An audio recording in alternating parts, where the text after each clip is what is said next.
श्री शिवाय नमस्तुभ्यम।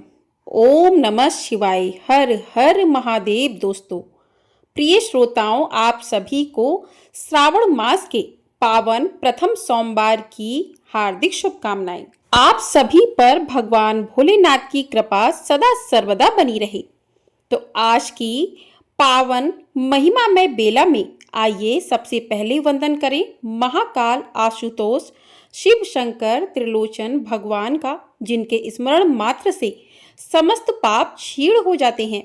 हे नीलकंठ त्रिपुंडधारी प्रभु, हमारे हृदय में स्थान ग्रहण कीजिए। वैराग्य, श्रद्धा और समर्पण की भावना जागृत कीजिए। आज से हम सावन मास के 4 पवित्र सोमवार व्रत कथाओं का श्रवण आरंभ कर रहे हैं। जो श्रद्धालु सावन में भगवान शिव को समर्पित सोमवार व्रत रखकर इन मंगलमय कथाओं का श्रवण करता है, उसे अखंड पुण्य कर्म, शुद्धि, संतान, सुख और मरणोपरांत शिवलोक की प्राप्ति होती है। आप सभी से विनम्र निवेदन है कि कथा को श्रद्धा सहित पूर्ण रूप से श्रवण करें, ओम नमः शिवाय का जाप करें और इस शिव कृपा को अन्य भक्तों तक भी पहुंचाएं। इस बार सावन मास का पहला सोमवार 14 जुलाई को और इस दिन प्रदोष काल में भगवान शिव का पूजन करके श्रवण किया जाता है। और आज प्रदोष काल का समय रहेगा शाम 6:26 से लेकर 7:56 तक। सूर्योदय का समय सुबह 5:53, सूर्यास्त शाम 7:11 पर रहेगा। चंद्रोदय होगा शाम 9:56 पर। और आज सावन मास के कृष्ण पक्ष की चतुर्थी तिथि है। चतुर्थी तिथि आज रात 11:59 तक रहेगी। इसके बाद में पंचमी तिथि प्रारंभ हो जाएगी। आज का व्रत बहुत ही शुभ संयोगों में रखा जाएगा, क्योंकि आज आयुष्मान योग शाम 4:14 तक रहेगा और बाद में सौभाग्य योग प्रारंभ हो जाएगा। राहु काल सुबह 7:30 बजे से 9 बजे तक रहेगा। तो आइए अब भगवान शिव का ध्यान करते हुए आज की कथा का शुभारंभ करते हैं। आइए हम सब ध्यान लगाएं उस शांत स्वरूप की ओर, जिनकी जटाओं से निर्मल गंगा बहती है। गले में सर्पों की माला है, शरीर पर भस्म विभूषित है। तीनों नेत्रों से त्रिकाल को देखने वाले हैं, जो नाद से सृष्टि की उत्पत्ति करते हैं। वही है भगवान शिव और साथ में है करुणा, ममता और शक्ति की साक्षात स्वरूपा माता पार्वती जी, जिनका स्वरूप कोमल है, हृदय विशाल है, जिनकी मुस्कान में वात्सल्य है और हाथों में वरदान है। वे सिंह वाहिनी हैं, सौंदर्य और संयम की देवी हैं। शिव की अर्धांगिनी होकर भी वे संपूर्ण सृष्टि की जननी हैं।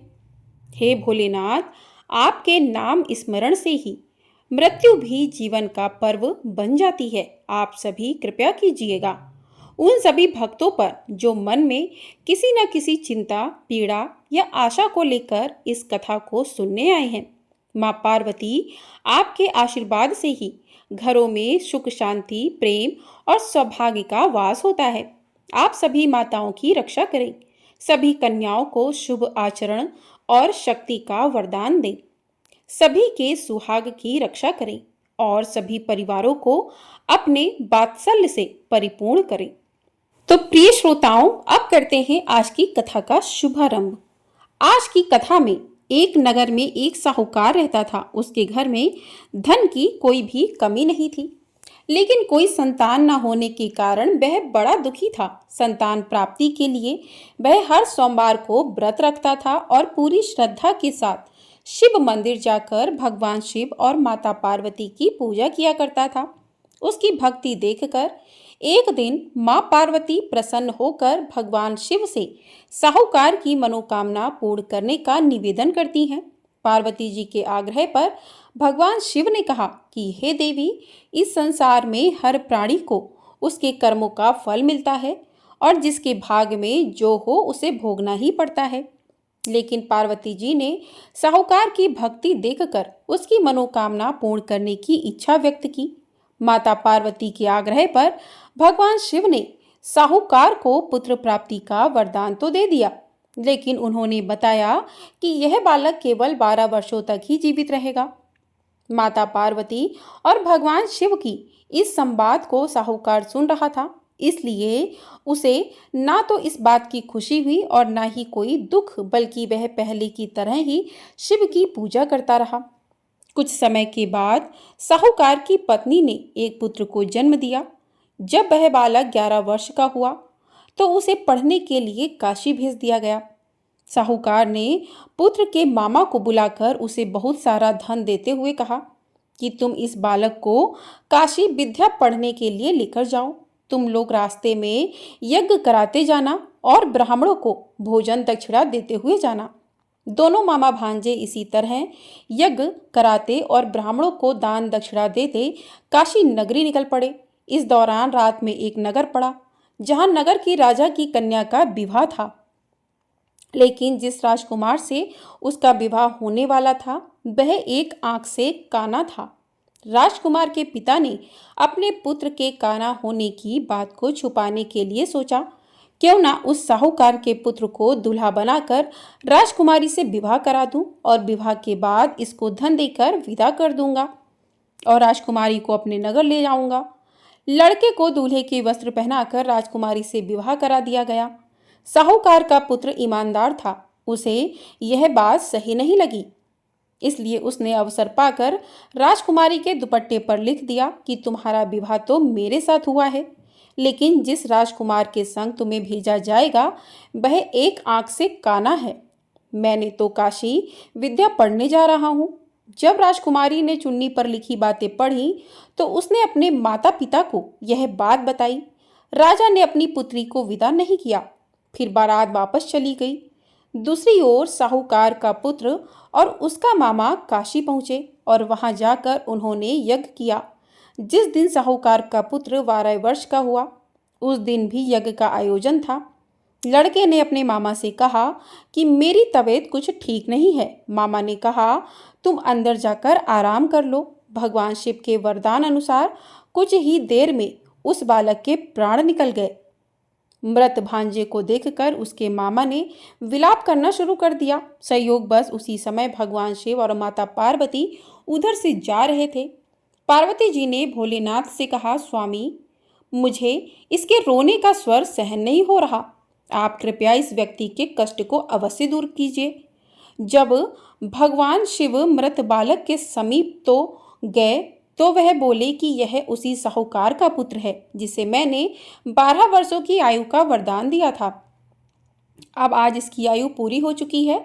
लेकिन मातृभाव से विभोर माता पार्वती जी कहने लगी, हे महादेव, आप इस बालक को और आयु देने की कृपा करें, नहीं तो इसके वियोग में इसके माता पिता भी तड़प तड़प कर मर जाएंगे। माता पार्वती के पुनः आग्रह पर भगवान शिव ने उस लड़के को जीवित होने का वरदान दिया। शिव जी की कृपा से वह लड़का जीवित हो गया।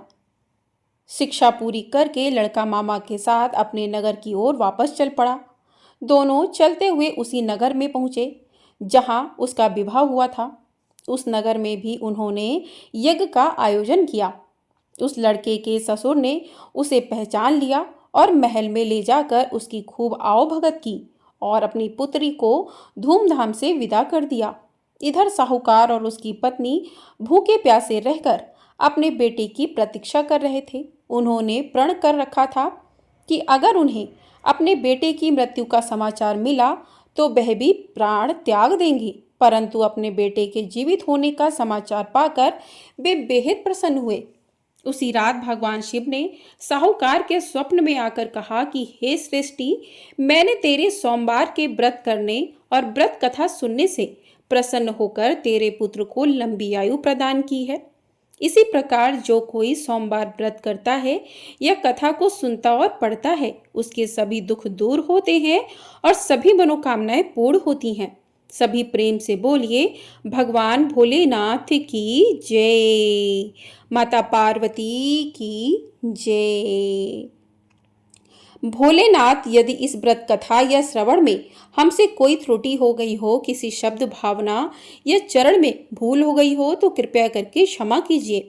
आपकी कृपा से यह प्रथम सोमवार सुगमता से पूर्ण हुआ है। हे भोले शंकर, सबके जीवन में शांति, सुख, सौभाग्य, स्वास्थ्य और संतोष बना रहे। आपके चरणों में यही हमारी विनती है। सबका मंगल हो, सबका कल्याण हो। हर हर महादेव। तो इस प्रकार से सोमवार की कथा पूर्ण हुई। अब सुनते हैं शिव चालीसा। जय गणेश गिरिजा सुमन मंगल मूल सुजान, कहते अयोध्या दास तुम देहु अभय बरदान। जय गिरिजापति दीन दयाला, सदा करत संतन प्रतिपाला। भाल चंद्रमा सोहत नीके, कानन कुंडल नांग फनीके। अंग गौर शिर गंग बहाए, मुंड माल तन छार लगाए। वस्त्र खाल बागंबर सोहे, छवि को देखी नाग मन मोहे। मैना मातु की हवे दुलारी, बाम अंग सोहोत छवि न्यारी। कर त्रिशूल सोहोत छवि भारी, करत सदा शत्रुघ्न क्षयकारी। नंदी गणेश सोहे त कैसे, सागर मध्य कमल है जैसे। कार्तिक श्याम और गणराऊ, या छवि को कही जात न काऊ। देवन जब है जाए पुकारा, तभी दुख प्रभु आप निवारा। किया उपद्रव तारक भारी, देवन सब मिली तुम्हें जुहारी। तुरत सडानन आप पठायो, लब निमेष महे मारि गिरायो। आप जलंधर असुर संहारा, सुवस तुम्हार विदित संसारा। त्रिपुरासुर सन युद्ध मचाई, सबई कृपा कर लीन बचाई। किया तपई भागीरथ भारी, पूरव प्रतिज्ञा तासु पुरारी। दानिन मह तुम समको नाही, सेवक स्तुति करत सदाही। वेद नाम महिमा तब गाई, अखत अनादि भेद नहीं पाई। प्रकटी उदधि मंथन में ज्वाला, जरत सुरासुर भय बियाला। कीनी दया तहम करि सहाई, नीलकंठ तब नाम कहाई। पूजन रामचंद्र जब कीना, जीत के लंक विभीषण दीना। सहस कमल में हो रहे धारी, कीन परीक्षा तवै पुरारी। एक कमल प्रभु राखई जोई, कमल नयन पूजन चह सोई। कठिन भक्ति देखी प्रभु शंकर, भय प्रसन्न दिए इच्छित वर।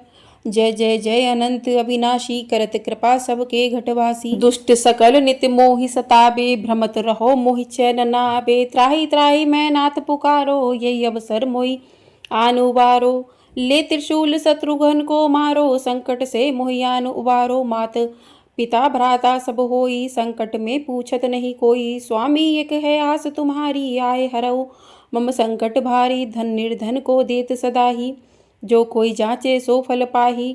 स्तुति के विधि करई तुम्हारी, क्षमौ नाथ अब चूक हमारी। शंकर हो संकट के नाशन, शंकर हो संकट के नाशन। मंगल कारण विघ्न विनाशन। योगी यति मुनि ध्यान लगावे, शारद नारद शीश नवावे।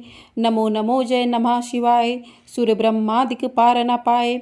जो यह पाठ करे मन लाई, तापर होत है शंभु सहाई। श्रेणिया जो हो कोई होय अधिकारी, पाठ करे सो पावन हारी। पुत्रहीन कर इच्छा जोई, निश्चय शिव प्रसाद तेई होई। पंडित त्रयोदशी को लावे, ध्यान पूर्वक होम करावे।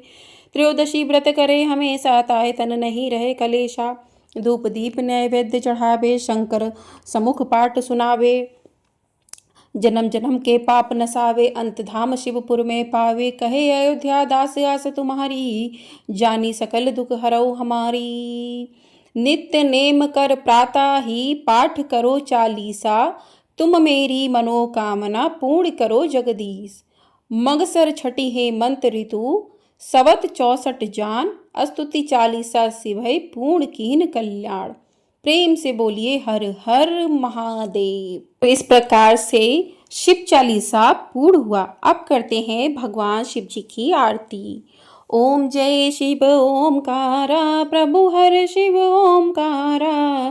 ब्रह्मा विष्णु सदा शिव, अर्धांगी धारा। ओम जय शिव ओमकारा, एकानन चतुरानन पंचानन राजे। हंसानन गरुड़ासन, वृषवाहन साजे। ओम जय शिव ओमकारा।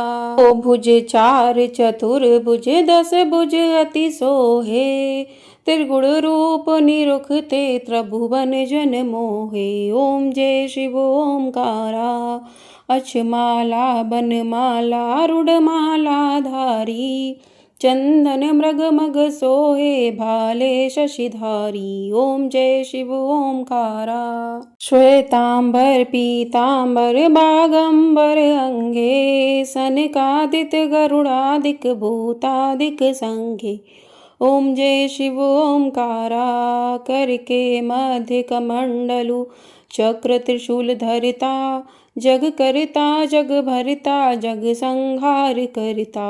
ओम जय शिव ओंकारा ब्रह्मा विष्णु सदा शिव जानत अविवेका प्रणवाक्षर के मध्य ये तीनों एका। ओम जय शिव ओंकारा।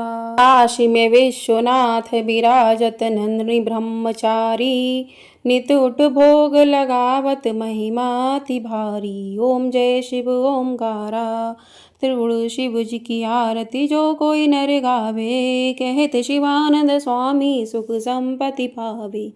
ओम जय शिव ओंकारा प्रभु हर शिव ओंकारा प्रभु हर शिव ओंकारा।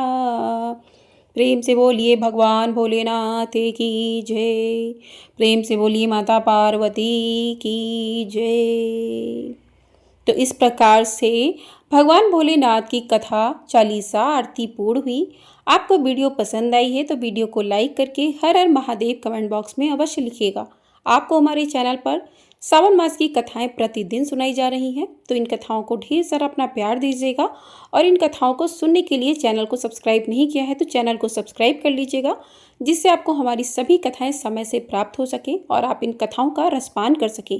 प्रेम से बोलिए हर हर महादेव। ओम नमः शिवाय।